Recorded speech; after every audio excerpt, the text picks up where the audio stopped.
Recharge नहीं करवाओगे तो मैं आपका नंबर अभी डीएक्टिवेट कर देती हूँ। अभी कर दो अभी। क्या चैलेंज कर रहे हो क्या सर हम लोगों को?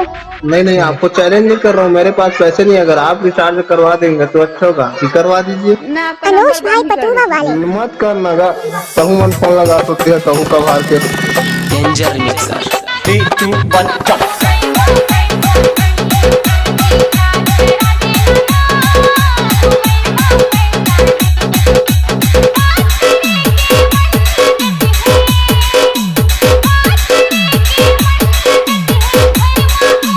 भारी लिपस्टिक लगा है, तेज कर दे रे नाचो।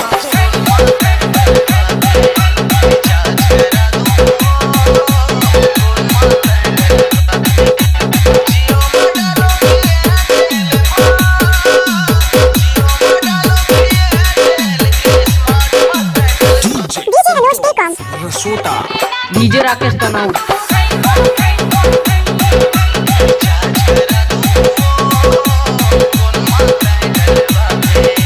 डीजे राकेश तनाउट।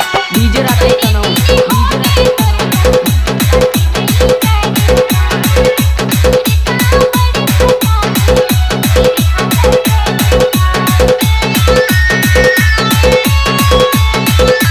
तनाउट डीजे।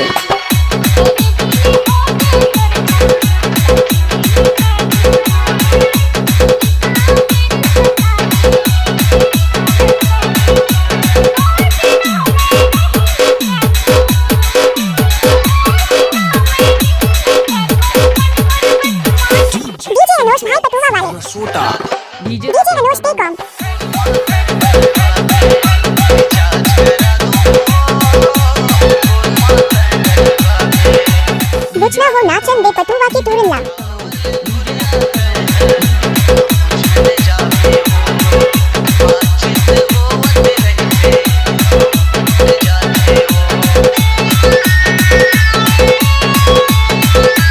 तनाउट डीजे।